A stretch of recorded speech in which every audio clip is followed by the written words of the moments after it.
এর সুযোগ কারা করে দিয়েছে? এটা কিন্তু জাতির কাছে প্রশ্ন।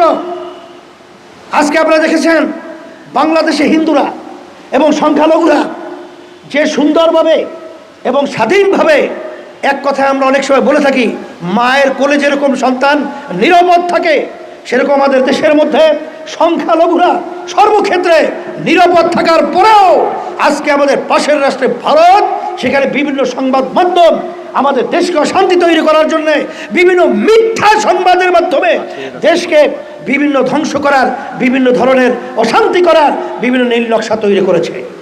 আপনারা দেখেছেন, এ ব্যাপারে আমাদের জাতীয় ঐক্য করতে হবে, জাতীয় ঐক্য গড়ে তুলতে হবে। আগে হুব্বুল ওয়াতানি মিনাল ঈমান, ঈমান দেশের আন্তরিকতা, মহব্বত এবং দেশের প্রতি আন্তরিকতা থাকে ঈমানের একটা অংশ। আমরা বলবো যারা আওয়ামী লীগ করছেন, শেখ হাসিনা এবং তার পরিবারের নেতৃত্বে, আমি বলবো যারা নাকি তাদের নেতৃত্বে এখন আওয়ামী লীগ করার স্বপ্ন দেখছেন, তারা দেশের শত্রু, তারা ইসলামের শত্রু, তারা মানবতার শত্রু। কারণ তারা ভারতের এজেন্ডাকে বাস্তবায়ন করেছে। শেখ প্রধানমন্ত্রী ফ্যাসিস্ট, তিনি বলেছিলেন ভারতকে যা দিয়েছি তা কখনোই তারা ভুলতে পারবে না।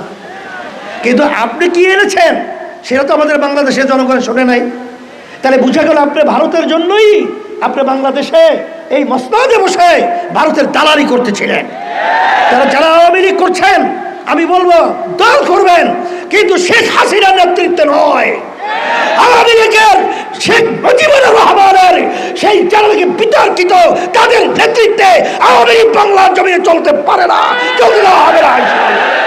সাথে সাথে আমরা নির্বাচনের ব্যাপারে বলেছি, 53 বছর স্বাধীনতার বয়স।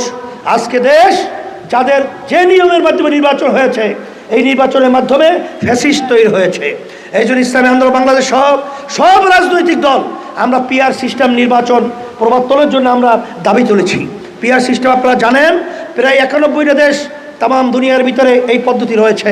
আজকে পিআর সিস্টেমের মাধ্যমেই এই দেশে জাতীয় একটা সরকার গঠন হবে এবং এর মাধ্যমেই বাংলাদেশে আমরা সবাই একত্রিত হয়ে সুন্দর দেশ গড়ার একটা প্রক্রিয়া তৈরি হবে।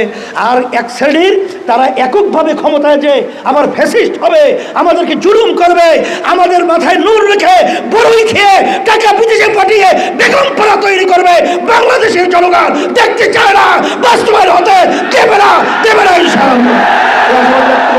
আমি আমার আলোচনা শেষ করছি। আর আলহামদুলিল্লাহ আমাদের